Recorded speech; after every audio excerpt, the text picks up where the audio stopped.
Shantih Mantra. So let us chant the Shantih Mantra. Om Purnamada Purnamidam Purnat Purnamudachyate Purnasya Purnamadaya Purnameva Vasishyate. Om Shanti Shanti Shanti. The same Shanti Mantra is also found in Brihad Aranyaka Upanishad, and Bhagwan Shankaracharya ji has commented on this Shanti Mantra while commenting on the Brihad Aranyaka Upanishad. Brihad Aranyaka Upanishad has 6 chapters, and in the 5th chapter, the first mantra is the Shanti Mantra, which we chanted. Those who are using Gita Press book, and if you want to refer, it is on page number 1161. So here Bhagwan is explaining the meaning of the Shanti Mantra. It is a prayer where the teacher and the student together they pray for peace, for Shanti, the Adhyatmic Shanti, Adi Bhautik Shanti, and Adi Daivik Shanti. And when we have this Shanti, we can study properly, we can listen, we can contemplate, we can meditate also properly. Therefore, it is very important that we have peace. And the giver of all the results and the controller of all this cosmos, the ruler of the entire world is Ishvara. So from Ishvara only we are praying for Shanti. So this mantra is very subtle, and it indicates the highest truth in a very beautiful way. So it says Purnam Adaha. Adaha means that. That means that which is not in front of what, that which is not directly seen. Shankaracharya ji refers to it as paroksha,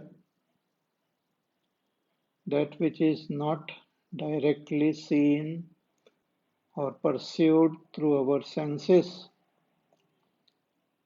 nor inferred by any way.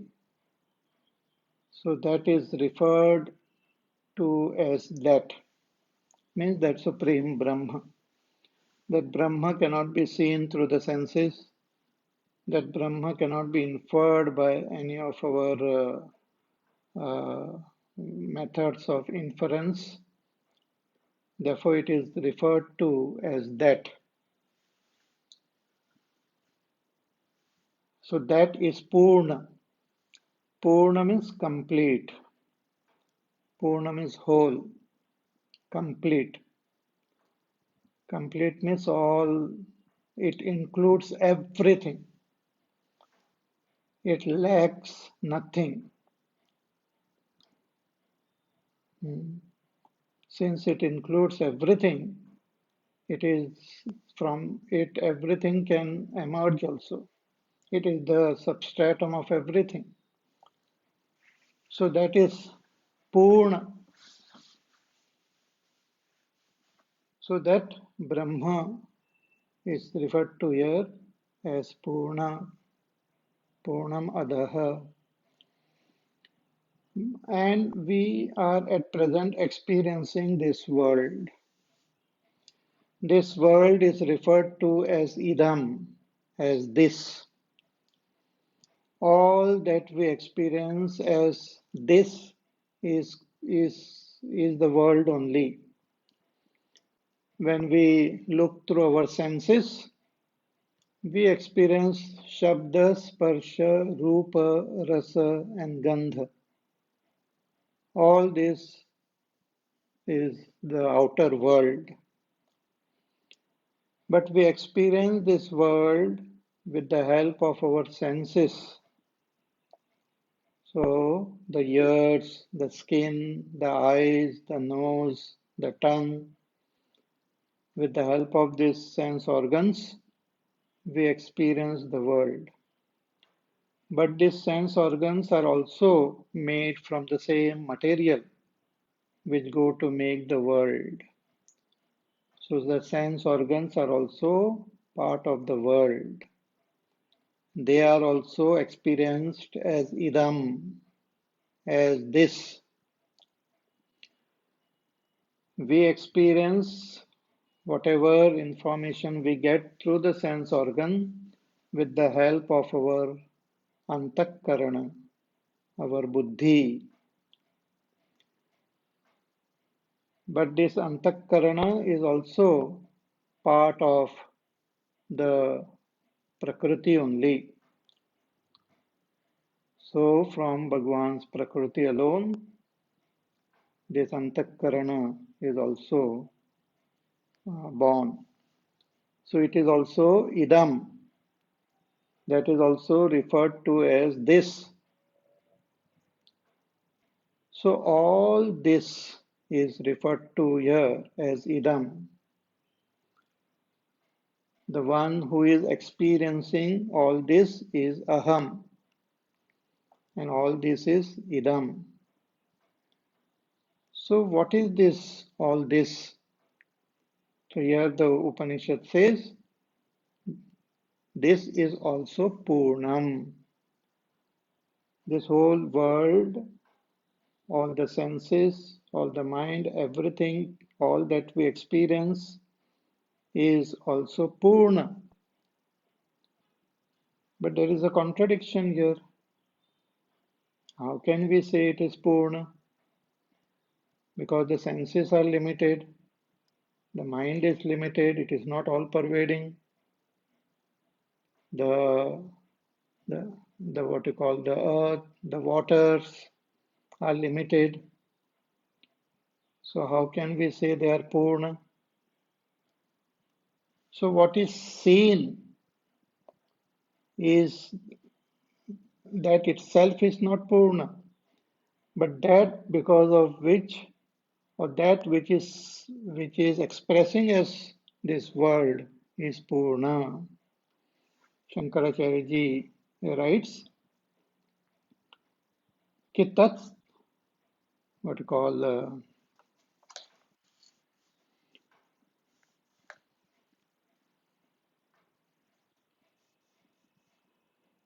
कि सोपाधिकं नाम रूपस्थः व्यवहारापन्नं पूर्णं स्वेन रूपेण परमात्मना व्याप्य एव न उपाधि परिच्छिन्नेन. When we say this is Purna, we are not talking about that which is directly seen as the direct form which we see, but the essence of it, the swarup of it is Purna. See, for example, when I show you this pot, the pot is made up of clay. So here in this example, the clay is what is referred to as the Purna, means the Karana. So the clay is seen and the pot is seen. In the pot, the clay exists. In this example, we can not only see the pot, but we can also see the clay. But in case of this world, the world is like a pot and that Purna Brahma is like clay. Here, when we talk about the world, we can see the world, but we can't see that Brahma. But even when we don't see that Brahma exists in this world. So the world is complete as Brahma. So that is complete, and this is also complete as Brahma. See, let me give another example where we can see the effect, but we don't see the cause. So that example will make it more clear. Let us say we have water, pani. Water is made up of hydrogen and oxygen atoms. Hydrogen is a gas, oxygen is also a gas. Hydrogen is there in the atmosphere, but we cannot see. Oxygen is also there everywhere, but we can't see. But when these hydrogen and oxygen atoms come together in a particular proportion, two atoms of hydrogen and one atom of oxygen, when they join together, it forms a H2O molecule. This H2O molecule is water molecule only, and lots of these water molecules, when they come together, we see it as water. So when we look at water in front of us, we can see that water, but the water is made up of hydrogen and oxygen, which we can't see. So if we have to apply this mantra to that example, we can say, looking at that water, we can say that which we can't see is hydrogen and oxygen, and this which we see is also hydrogen and oxygen, but it appears in a different form. In the same way, that which we don't see is Brahma, and this which we see as this world is also Brahma, but in a different form, which appears different, having as though different qualities. It appears changing, the world appears changing, the world appears limited, the world appears inert, but still it is Brahma only. It is Sat Chit Ananda Brahma.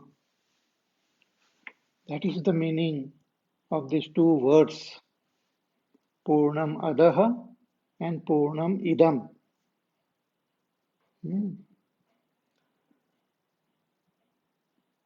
If this is understood, let us go to the next word or next words. Next, the mantra says, Purnat Purnam Udachyate. From where did this world come? From where did this world arise? So the mantra says, from Purna alone, this Purna has come.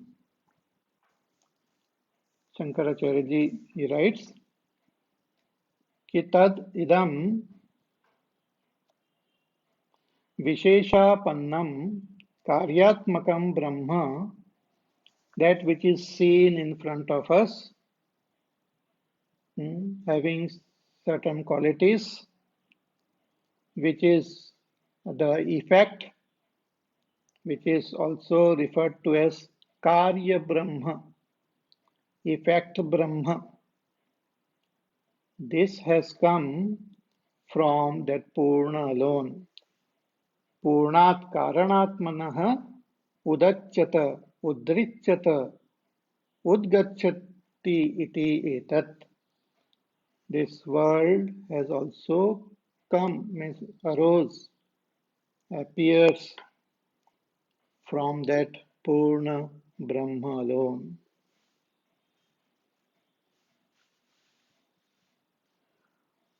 So if this is Purna and that is also Purna and this has come from that, then what is the difference? The difference is only in name and form. Actually, there is no difference. In the Swarupa, there is no difference. Again, to give another example of gold. Gold is there, and I convert that into an ornament.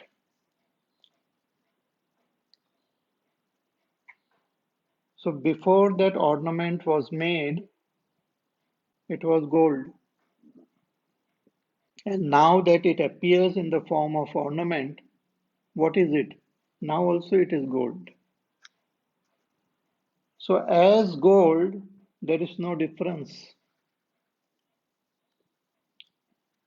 But as a form and as a particular name, there appears to be a difference. But that name and form doesn't have a separate existence, doesn't have a value of its own. Its value is that of gold.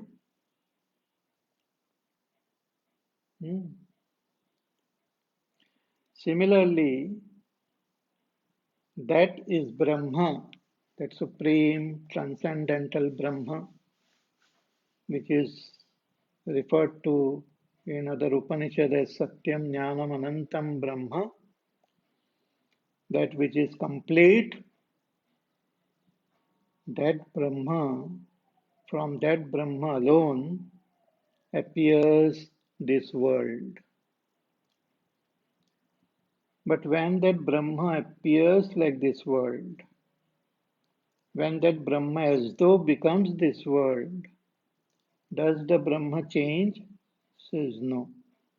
Without undergoing any change, without undergoing any modification, without becoming non-Brahma, it doesn't lose its being Brahma. It appears like this world. Just as gold. Gold remaining gold, it appears in the form of a ornament.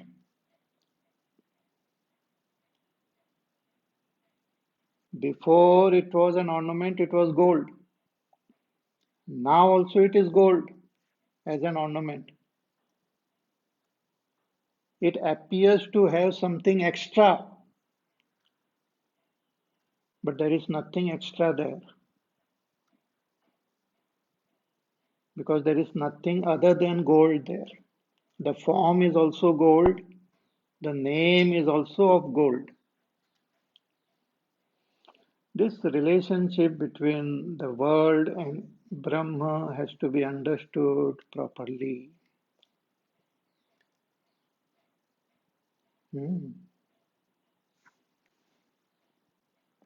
So, that is Brahma, and this is also Brahma, and from that this has come. So when we look at this world, what do we see? What is there? There is Brahma plus there is name and form. But that name and form doesn't have a separate existence. It doesn't have any separate value. The value is only of Brahma. But because of the presence of this world, means because Brahma appears in the form of this world and also appears in the form of the seer of the world, there arises a notion of duality. Duality is actually not there because other than Brahma, nothing is there. That is Brahma, this is Brahma. So other than Brahma, nothing is there. But because of the expression as the different forms and also the expression of seeing these different forms, there appears to be a duality. And this notion of duality is the main cause of all our sorrow, pain, trouble.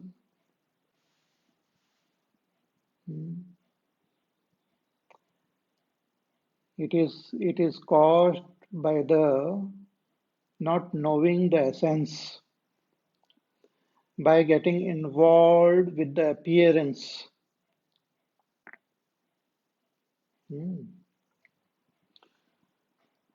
So what is the way out? That is said now in the next line. कि पूर्णस्य पूर्णम आदाय. This world which you see is Purna. Means in its Swarupa it is Purna. In the name and form it appears to be limited. And the seer of the world also create this what you call sense of duality, which is not really there. So from this world which we see, if we take away that Brahma, that Purna, take away Purna means recognize that Purna. Remove that Purna, the essence of it. Recognize it as our own self. Shankaracharya ji again writes to make it clear कि पूर्णस्य कार्यात्मनो ब्रह्मणः, from this कार्य ब्रह्म, पूर्णम पूर्णत्वम adaya. If you take out that purnatva, that completeness, means what? Grihitva atma swarupa, recognize that swarupa of it.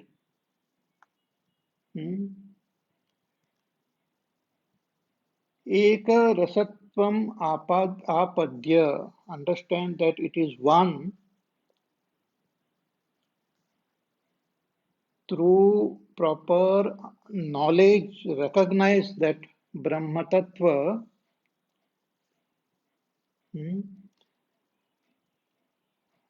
Avidya kritam bhutamatra upadi sansargajam anyatva avabhasam tiraskritya, and remove the notion of duality from the mind, that there is something other than that Purna, other than Brahma. This is just a notion, a misunderstanding due to avidya. When we remove this notion, neglect this notion, and recognize that Purna as not different from our own self. Purnam eva antara abahyam prajnana ghana ekarasa swabhavam. Recognize that Purna, then what will remain? That Purna alone will remain.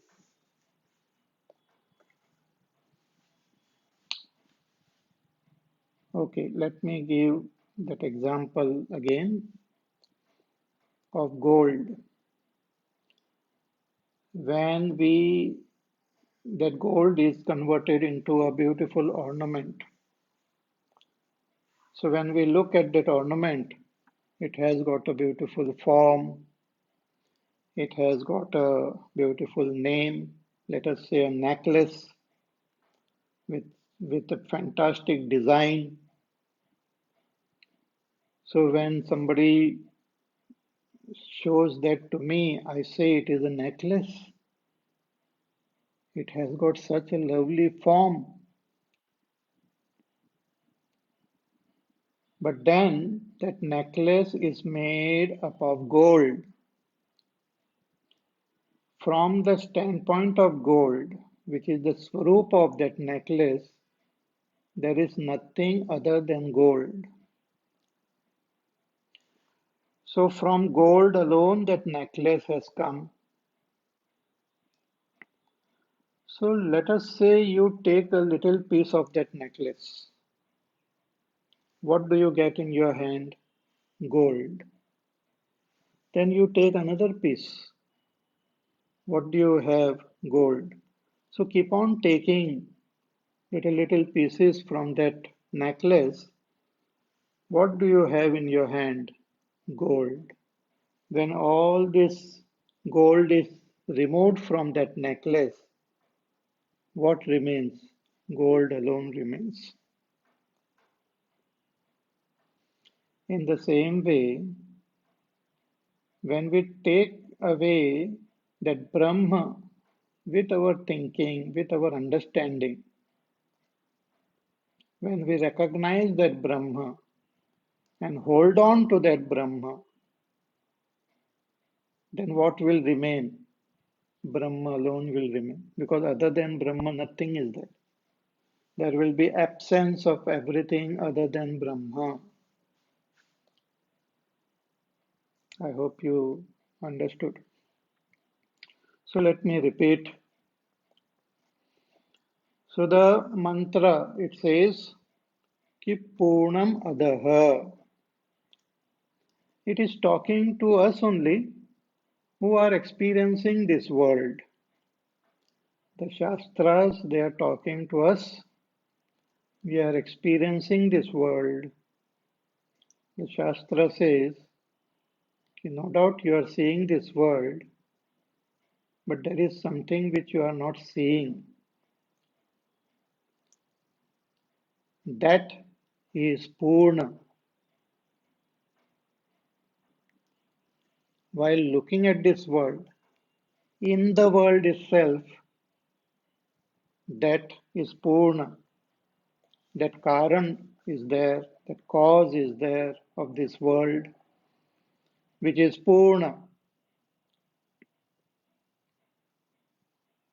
And this, what is appearing in front of us as this world, is also Purna, means that alone which is unseen, alone is appearing as this Purna.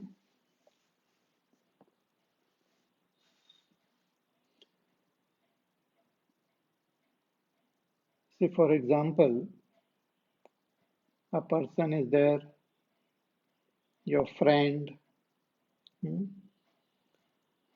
and he comes to your home wearing a mask. Not only this, little mask, but the entire face, he wears a mask and come. So when you look at him, you don't recognize him. Then he speaks, and from his voice, you recognize that person. So you know that what I am seeing as a mask appearing totally different is really my friend.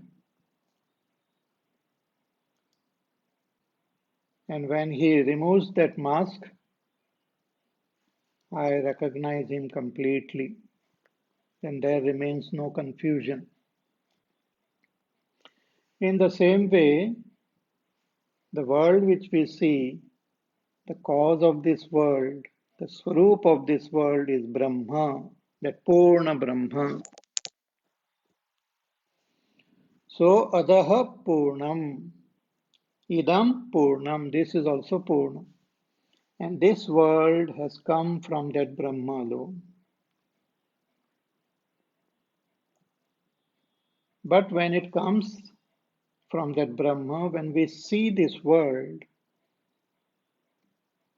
when we see the differences in this world, when we experience this world, not recognizing that Brahma, we experience duality, we experience uh, difference, multiplicity.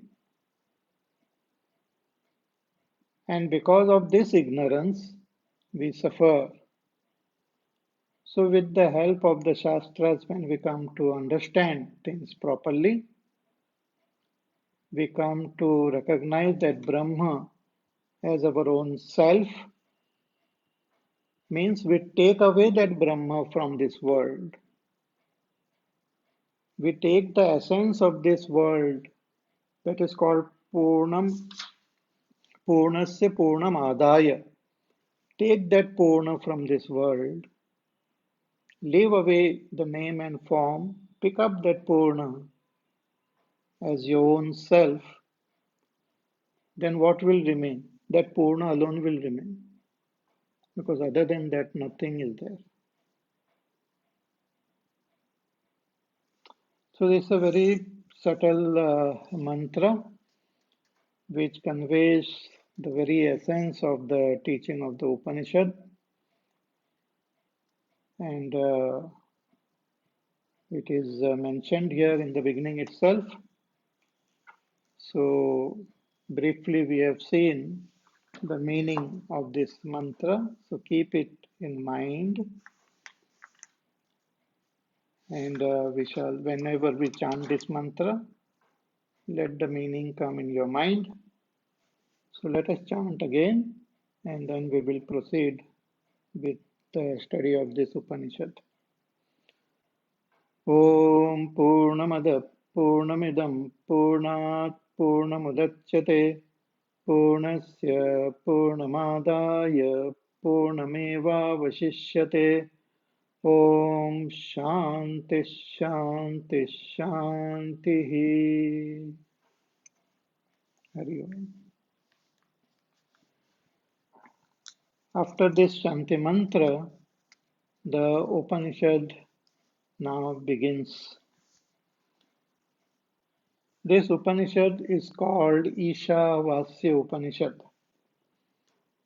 because the first mantra of this Upanishad begins with this word Ishavasya. So Om Ishavasyamidam Sarvam Yatkincha Jagatyam Jagat Tena Tektena Bhunjithaha Ma Gurdakasya Svidhanam. In this way, the first mantra begins with the word Ishavasya. Therefore, this Upanishad is named as Ishavasya Upanishad.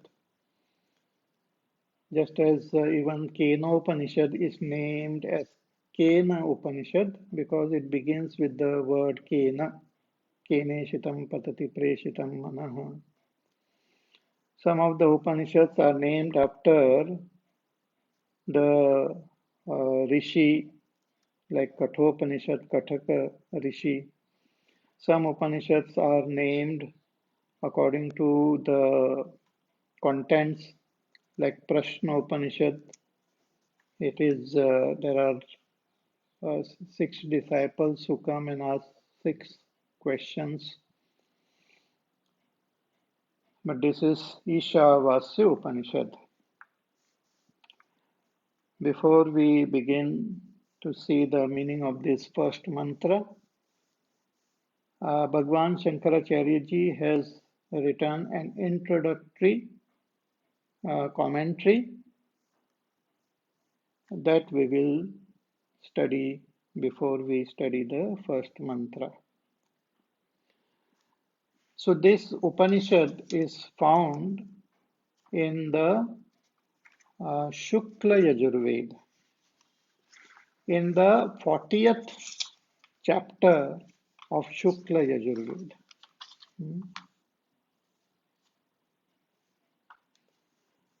40th chapter of Shukla Yajurveda is this Upanishad. As I had mentioned the other day, that the Vedas have these four divisions.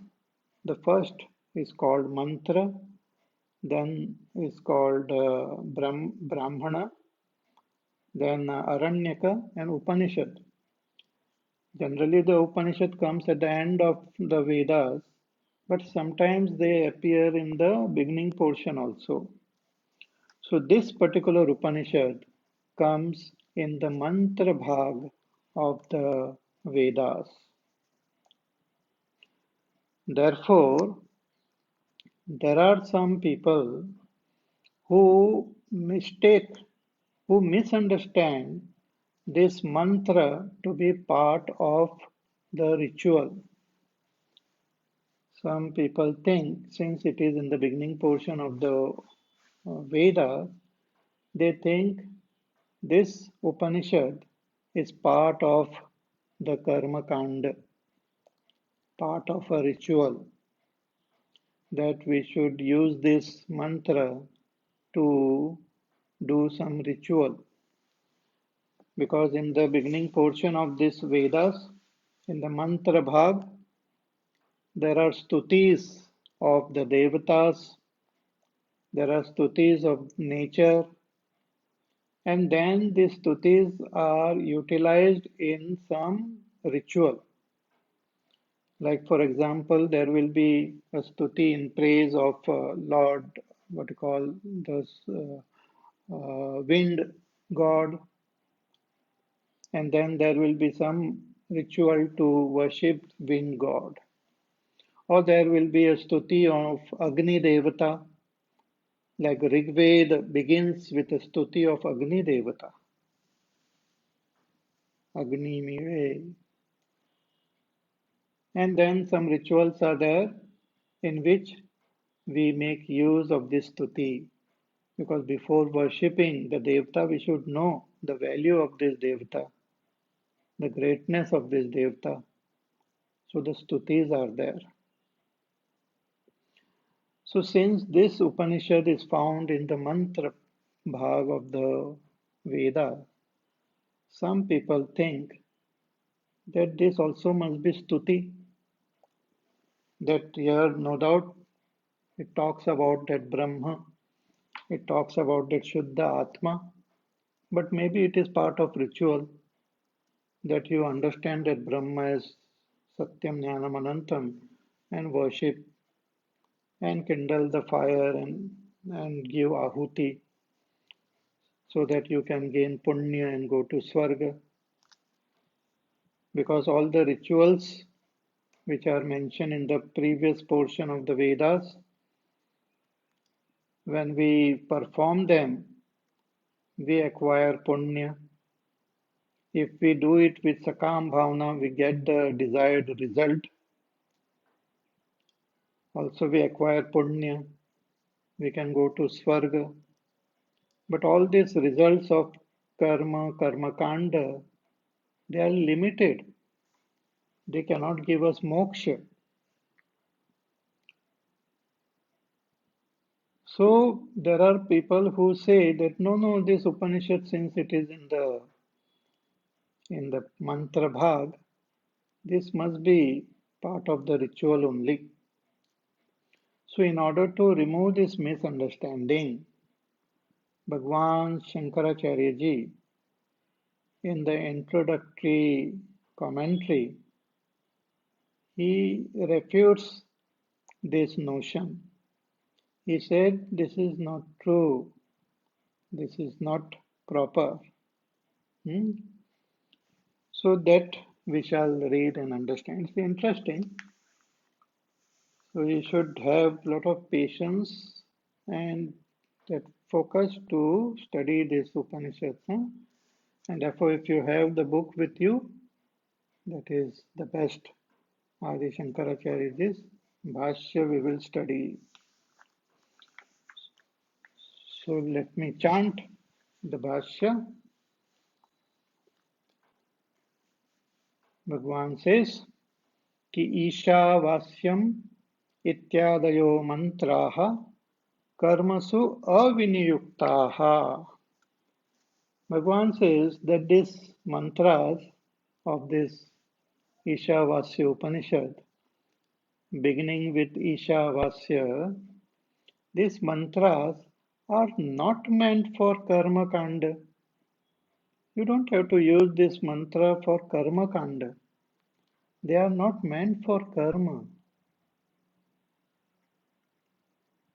But just by saying categorically they are not meant for karma will not suffice. You should give proper logic why they are not meant for karma. So Bhagwan gives the logic also. He says कि तेषाम् अकर्म शेषस्य आत्मनः याथात्म्य प्रकाशकत्वात्.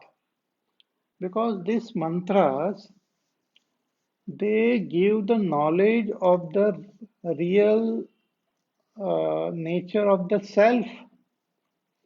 These mantras reveal the identity of the self. All, not only this, but all Upanishadic mantras, they give us the knowledge of our own self.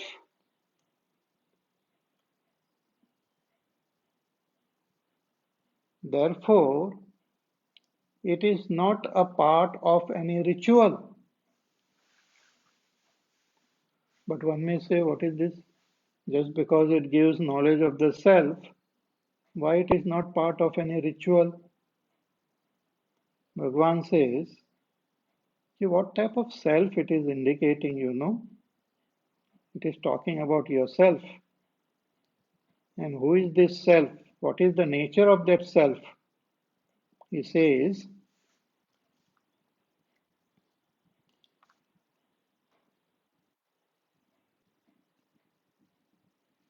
याथात्म्यं च आत्मनः शुद्धत्व अपापविद्धत्व एकत्व नित्यत्व अशरीरत्व सर्वगतत्वादि वक्ष्यमाणम् तच्च कर्मणा विरुध्येति इति युक्तः एव एषां कर्मसु अविनियोगः. Bhagwan says that this mantra talks about your nature. It is not propelling you into some karma kanda. It is not propelling you into some action. The mantras are telling you that you are Shuddha, you are pure, Shuddha, Apapa Viddhatva, you are free from all papa. There is no sin in you. You, the Atma, you are, there is no sin in you. There is no papa in you. You are absolutely pure. Ekatva, and you are one. There are not many Atmas, there is only one. Nityatva, you are eternal. Ashariratva, you don't have a body, you are bodiless. Sarvagatatva, you are all pervading. In this way, the Upanishad tells about the Atma. So, how do you think this can be used for karma? See, when certain things are some knowledge we gain, it can be utilized for karma, some worldly knowledge. Let us say when you listen to or watch a program on television on how to cook, how to make a particular dish, so you watch it. Hmm. That person shows the whole thing. You take this material, take this utensil, then cut it and put it in it, and roast it, and this it, and all sorts of things. So you listen and you understand, you gain knowledge. But after gaining the knowledge of the recipe, what you should do, you should start doing it. Then only it will show the result. So the knowledge, many knowledge in this world are meant to propel us into activity. Knowledge is not for the sake of knowledge itself. Knowledge is utilized to engage us into some activity. And that is what is there in all karma kanda. Knowledge of devta is given, and then you are told, do this ritual. Similarly, they think that, oh, knowledge of Atma is given, so then you can do something. But what is that Atma? Atma is Shuddhatva, absolutely pure. So there is no question of doing any karma to purify it. Atma is apapa vidhatva. There is no sin, papa in that Atma. So there is nothing to do to purify that Atma.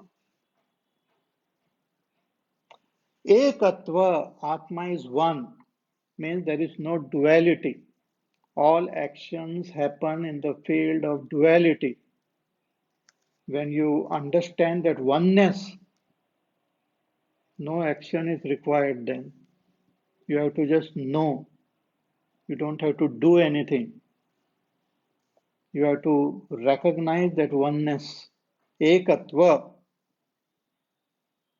Nityatva. Atma is eternal.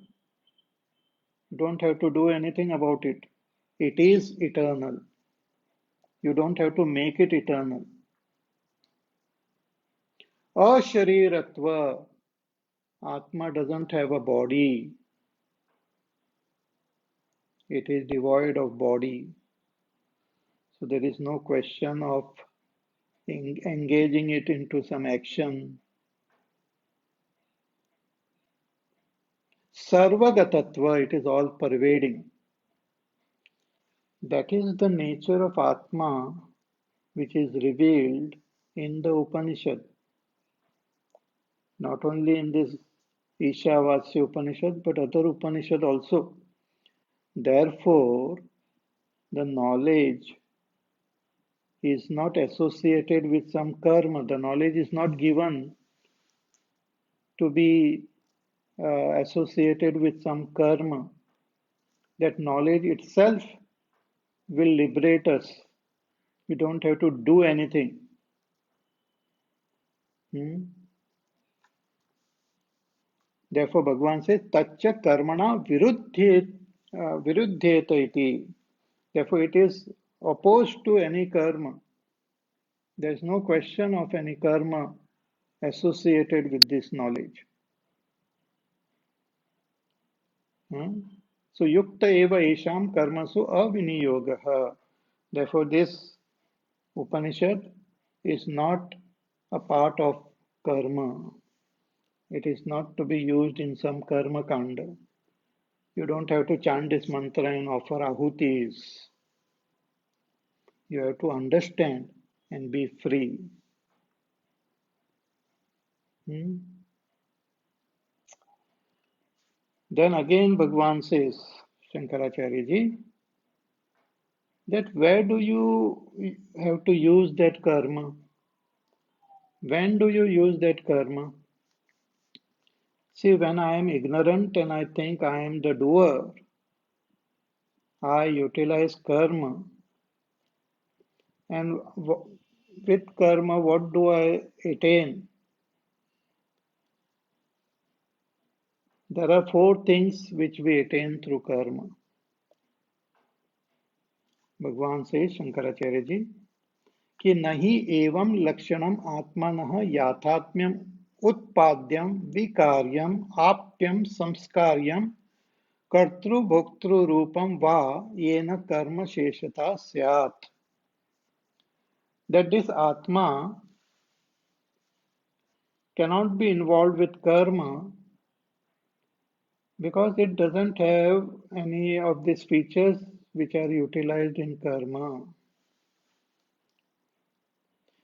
Karma is used to create something, utpadyam. Hmm? Like for example, I have clay, I can make a pot.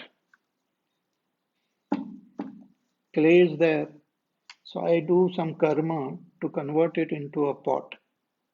That's called utpadyam, to create.